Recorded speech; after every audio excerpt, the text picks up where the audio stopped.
Halo semuanya, kembali lagi bersama saya Michael. Di video kali ini kita akan update soal Wyckoff Theory juga gitu ya. Soal Bitcoin, lalu kita juga bahas tentang Twitter terbarunya Elon Musk tentang Dogecoin dan Baby Doge gitu ya. Oke, kita langsung mulai saja.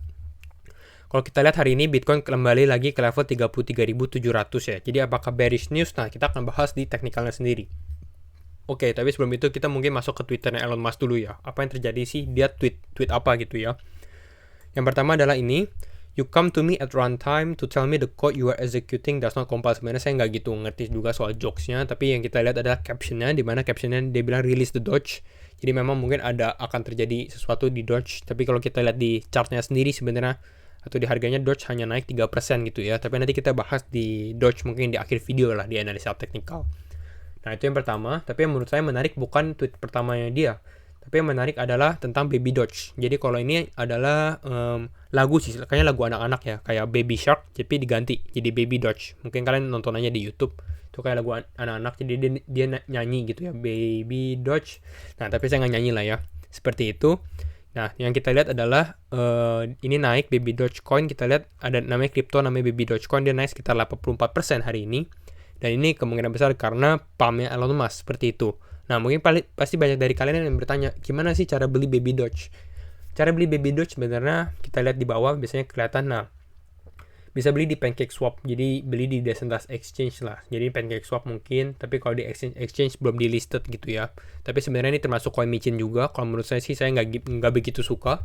Tapi apakah dengan nggak begitu suka dia nggak bisa menghasilkan profit, kita bisa lihat sendiri dia sudah naik 83% ya. Jadi kalau kalian yang mau invest di CoinMichin pun juga sebenarnya oke-oke aja, tapi tergantung kalian punya resiko profile juga dan pendapat kalian juga lah soal tentang itu juga. Karena memang kalau CoinMichin ya kalian bisa naik banyak, rugi juga bisa banyak sebenarnya ya.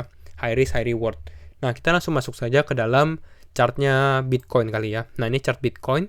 Kemarin kita sempat bilang bahwa sebenarnya ada symmetrical triangle ya. Jadi kalau misalnya kita lihat di sini secara short termnya kan ada symmetrical triangle dan memang dia naik ke atas breakout sebelum videonya kita rilis. Nah, ini pada saat rilis memang kita bisa time the top bahwa di sekitar 36.300-an ya. Nah, dan memang kita ada expect dia bakal yang namanya mengalami koreksi karena dengan RSI-nya juga sudah naik gitu ya. Makanya kita lihat penurunan, tapi yang kita nggak expect adalah dia breakdown ke bawah. Nah, tapi sebelum itu memang kita ada target juga sebenarnya. Yaitu apa? Yaitu WW bottom di sebelah sini ya. Kita ada target W bottom. Jadi kalau misalnya menurut double bottom ini sebenarnya yang kita bisa lihat adalah harga Bitcoin ini mungkin bisa nyampe 40.000. Tapi apakah masih bisa terjadi naik ke 40.000? Kalau menurut saya mungkin masih bisa naik ke 40.000. Kenapa? Karena ya nanti kita bahas lah di video kali ini. Nah, yang pertama kita harus lihat dulu nih. Jadi kalau sekarang Bitcoin udah breakdown, kalau kita lihat sendiri ya, ini sebenarnya kan ada trendline yang warna kuning nih. Ini trendline dari mana? Trendline-nya sebenarnya dari atas sekali nih. Kita coba scroll. Nah, dari sini sampai bawah sini ya. Kita lihat di sini ada trendline-nya. Makanya kita bisa lihat di sini ada trendline-nya. Ada pemantulan sedikit, tapi memang trendline-nya nggak kuat, makanya dia turun lagi gitu. Dan kita lihat juga dari volume sih sebenarnya. Karena pada saat dia naik kan, kalau dia turun, ini harusnya volumenya kencang. Jadi buat volume harus tinggi lagi baru bisa upside lagi, tapi yang terjadi adalah volume memang melempem lah istilahnya. Makanya kita lihat adanya penurunan lanjutan seperti itu di dalam grafik Bitcoin. Nah sekarang sebenarnya Bitcoin ada pattern satu lagi, yaitu adalah descending broadening wedge. Kita bisa buka dari ini ya. Nah kita lihat sendiri, ini adalah descending broadening wedge. Makanya kalau kalian lihat kenapa bisa berhentinya di sini, karena memang sebenarnya di sini ada supportnya juga. Kita lihat di sini yang pertama dari resistennya. Nah, terus dia breakout kan dari descending broadening wedge ini. Makanya di sini juga ada supportnya kan di sini. Lalu sekarang di sini. Jadi memang ini termasuk supportnya juga. Jadi apakah supportnya akan bertahan ya? Semoga dia bisa bertahan lah. Kalau dia bisa bertahan dan melanjutkan kenaikan, jadi ini cukup oke juga. Menjadi support di sekitar harga let's see di 33 ribuan lah seperti itu. Nah kalau misalnya nggak bertahan bagaimana? Kalau nggak bertahan prediksi saya sih sebenarnya ada support satu lagi, yaitu di sekitar area 32.100 sampai 32.500-an lah. Ini makanya ini ada supportnya 32.300-an. Karena di sini kita bisa lihat juga adanya support di sini, adanya support juga, adanya support di sini juga ada resistance gitu ya. Jadi mungkin di sini juga termasuk area yang oke juga sebenarnya untuk menjadi support dan resistennya lah seperti itu. Jadi semoga yang di sini bertahan. Kalau di sini bertahan ya semoga ininya nggak kena. Tapi kalau misalnya ini breakdown dan ini turun, ternyata turun lagi ya semoga di angka 32 ribuan bakal bertahan gitu. Tapi kalau menurut saya sendiri ya kita mungkin bakal mengalami upside sih secara short term. Tapi kita lihatlah bagaimana perkembangannya. Nah, kalau misalnya kita lihat analisa teknikal, selalu pasti ada yang bearish atau kita bisa lihat ada penurunan dan juga adanya bullish. Kita mungkin masuk ke dalam yang bearish dulu nih. Sejelek-jeleknya apa yang akan terjadi di dalam Bitcoin lah. Sebenarnya saya sudah pernah jelaskan juga sih. Ini di chart Gemini kita bahas tentang yang namanya Elliott Wave Theory gitu. Tapi ini secara short term kalian harus nonton juga sih video yang, kalau yang belum nonton ya, video yang saya buat nanti saya link di ujung video ini, mungkin kalian bisa lihat.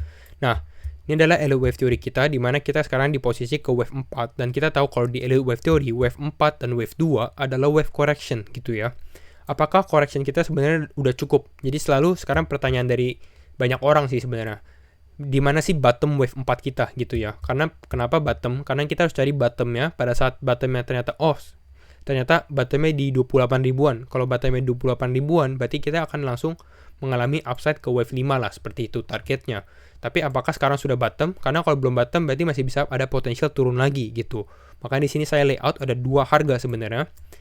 Yang pertama yang bisa terjadi, yang bullish skenario-nya, yaitu kita sudah bottom, makanya kita bisa naik. Tapi kita sekarang lagi bahas tentang bearish skenario. Nah, ada dua harga. Yang pertama adalah di sekitar 26.000 sampai 28 ribuan gitu ya. Memang di sini, kenapa di sini juga udah ada garis Fibonacci-nya juga yang kita ambil di 26.000 0,382 ya, 26.800-an. Lalu ada yang kedua yang lebih ada kemungkinan juga, yaitu turun lagi ke previous top dia, yaitu di sekitar berapa, di 19 ribuan. Nih kalau misalnya ini sekitar 19 ribuan. Lalu bottomnya mungkin antara 17.000 sampai 19.000 lah, seperti itu. Karena di sini juga ada garis Fibonacci-nya. Jadi ada dua harga, yaitu di yang saya highlight di sini. Satu lagi adalah di sini. Seperti itu ya. Jadi ini mungkin ada prediksi kita untuk penurunannya. Ya, kalau misalnya turun seperti ini kan sebenarnya masih seram sekali, namanya juga bearish. Nah, makanya saya jelaskan bahwa di sebenarnya 17-19 ribu menurut saya kemungkinannya agak kecil. Kenapa kecil? Karena banyak sekali retail investor yang udah stay di sideline lah. Kita tahu juga pada saat waktu itu Bitcoin turun nih tanggal Mei gitu ya, dia turun kan. Apa yang terjadi? Memang ini sebenarnya institusi-institusi seperti bank-bank besar atau hedge fund ini juga ikutan sell kan. Makanya langsung bisa turun drastis. Nah, sekarang dengan turun drastis ini banyak retail investor yang bilang bahwa ya udah, dia stay di sideline dulu. Tunggu memang udah bottom dan naik lagi baru mereka masuk lagi, seperti itu. Jadi mereka harus menunggu. Makanya kita lihat dana yang flowing in ke dalam crypto market itu juga lebih sedikit lah dari normalnya. Kita lihat dari volumenya juga kan. Nah, makanya kita harus masih bisa wait and see. Dan kalau misalnya dia turun seperti ini, Bitcoin bakal turun jauh lagi ke 19.000. Ini membutuhkan sesuatu yang news besar gitu ya, yang membuat benar-benar bahwa orang bearish ke dalam crypto market. Jadi kita harus lihat apakah bisa terjadi atau enggak, tapi kalau menurut saya sangat kecil kemungkinannya, tapi masih bisa terjadi. Kenapa? Karena contohnya yang di wave 2 correction wave, karena menurut saya kalau di wave 2 bottomnya sebenarnya di sini nih, di angka kalau misalnya kita ambil Fibonacci ya, misalnya kita ambil Fibonacci dari atas ke bawah, jadi sekitar 0,618. Jadi di sini sebenarnya ini udah bottom dan kita lihat ada kenaikan gitu ya. Tapi kenapa bisa turun lagi? Karena kalau di sebelah sini, kalau kalian tahu, ini namanya Black Swan event. Dimana nggak cuma di dalam crypto market, tapi di stock market juga. Kenapa? Karena adanya coronavirus gitu ya. Karena di Februari 2020 gitu ya, di awal orang masih positif lah, 2020 tahun yang bagus gitu ya. Tapi ternyata di bulan Maret kan kita lihat market crash juga. Kita lihat di stock market IHSG di Indonesia juga crash kan bulan Maret. Makanya terjadi Black Swan event yang kita nggak pernah unexpected juga. Makanya pada saat turun pun langsung naiknya cepat juga nih. In the coming weeks, di minggu-minggu ke depan langsung naik juga. Karena dengan penurunan seperti ini. Nah, jadi kalau misalnya menurut saya paling likely sebenarnya kalau misalnya bearish mungkin ke 26 sampai 28 ribu lagi gitu. Tapi apakah bakal turun? Menurut saya juga enggak, karena tadi saya bilang saya lebih condong ke dalam bullish. Nah, sekarang kita coba bahas bullishnya itu bagaimana nih. Kita mulai masuk ke dalam Wyckoff Theory gitu ya. Karena kalau misalnya bearish, satu lagi, kalau misalnya bearish yang terjadi adalah Wyckoff accumulation kita yang sudah kita diskusiin gini, udah cukup lama juga kan. Ini yang nggak akan terjadi lah, karena kan bakal turun lagi. Karena kalau kita lihat di kita punya step in Wyckoff, ini coba, nah tapi nanti saya jelaskan ya. Nah, kalau misalnya kita lihat di Wyckoff kita, apa yang di pattern mana kita sekarang di pattern mana? Kita sekarang sudah di spring, kita mengalami test. Nah, sekarang kita turun lagi kan. Mungkin ini saya hide dulu ya. Bentar ya, mungkin hide dulu. Nah, seperti ini ya. Jadi di sini adalah Wyckoff teori kita mengalami spring, mengalami test, tapi menurut saya karena kita turun lagi, mungkin kita bisa mengalami yang namanya yang 3 bottom ini nih, spring, test, turun lagi. Jadi makanya saya buat yang namanya ini. Nah, kita buat garis yang warna merah ini. Jadi spring, test, turun lagi. Tapi kalau misalnya yang terjadi seperti ini, yang bisa kita lihat adalah cuma satu sih. Jadi awal kita bilang bahwa phase C kita adalah di sini. Berarti kita sudah mengalami phase C lah. Jadi udah masuk phase D sebenarnya. Tapi kalau misalnya yang terjadi pattern seperti ini, kita bisa extend phase C kita karena mungkin kita belum selesai phase C. Mungkin phase C kita di sini. Jadi yang sebelumnya di sini menjadi sebelah sini gitu ya. Jadi lebih lama lah phase C-nya. Lalu sekarang kita mengalami kenaikan lagi untuk masuk ke sini. Sebelum kita turun ke membentuk LPS-nya lah seperti itu. LPS mungkin di sini ya. Jadi itu untuk Wyckoff teorinya. Jadi kalau misalnya untuk Wyckoff ya sekarang masih cukup bullish. Dan kalau untuk bottomnya sendiri, tadi kita udah bilang bahwa mungkin ini udah bottomnya sendiri karena dari pattern descending bordering wedge ya, ada support. Lalu kalau misalnya sempat turun pun mungkin bisa sampai ke 32 ribuan. Seperti itu. Itu saja. Karena kalau misalnya kita lihat, Bitcoin sebenarnya membentuknya pola trendline-nya naik juga nih. Kita lihat ya, dari yang trendline warna biru ini ya. Nah ini dari bawah 28 ribu naik ke 30 ribuan. Nah kalau misalnya turun ke 32 ribu lagi itu pun masih cukup bullish lah. Asalkan jangan bentuk lower low, dimana dia bakal turun lagi ke bawah. Nah kalau misalnya ini pattern bearish juga, ini indikasi juga Wyckoff ini nggak akan terjadi lah seperti itu, Wyckoff accumulation. Nah itu sih eksplanasi saya untuk Bitcoin. Kita bahas sedikit soal Dogecoin juga ya.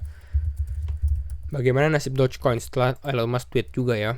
Kalau nasib Dogecoin sebenarnya sabar ya, ini agak freeze. Nah ini adalah Dogecoin. Kalau kita lihat pada saat Elon Musk tweet, apakah ada kenaikan? Kita lihat ini kenaikannya sekitar berapa? Sekitar 10% lah Dogecoin naik pada saat Elon Musk tweet. Mungkin sekitar sini 10%-an, kan 4 jam yang lalu ya. Berarti candle yang sebelumnya. Makanya ini sempat hijau. Namun sekarang merah lagi ya. Jadi sebenarnya kalau tweet-tweet kayak gitu, kalian juga jangan FOMO sih sebenarnya. Nah ini kalau misalnya kita lihat dari Dogecoin sendiri, kita sudah layout juga beberapa buy zone kita, demand zone kita di sekitar 0,17, 0,20, 0,23. Mungkin kalau misalnya mau beli mungkin sekarang di 0,23 lah ya. Tapi ya jangan beli waktu candle hijau juga gitu. Nah, terus bagaimana harus kita lakukan di saat market seperti ini? Kalau menurut saya, pertama kita harus selalu masuk bertahap. Kita tahu yang namanya ada beberapa skenario yang bisa play out di dalam Bitcoin juga kan. Makanya kita harus masuk bertahap. Kenapa? Karena kita harus sediain selalu ada cash on site gitu ya. Jadi kalau misalnya ternyata Bitcoin turun lagi, kita masih ada cash juga. Dan kalau misalnya Bitcoin naik seperti ini, ya nggak apa-apa juga kok kalian mau take profit gitu ya. Jadi selalu take profit juga, karena market belum stabil, belum aman. Lalu sisain cash juga, dan utamanya fundamental. Jadi masukin lebih baik ke dalam kripto-kripto yang berfundamental lah, yang bagus, rekomendasi kripto gitu ya. Mungkin bisa cek video saya sebelumnya juga tentang rekomendasi kripto di bulan Juli. Nah itu saja sih video saya untuk hari ini. Semoga kalian mengerti semua, dan terima kasih semua yang sudah nonton sampai akhir video. And itu saja. See you in the next video. Bye-bye.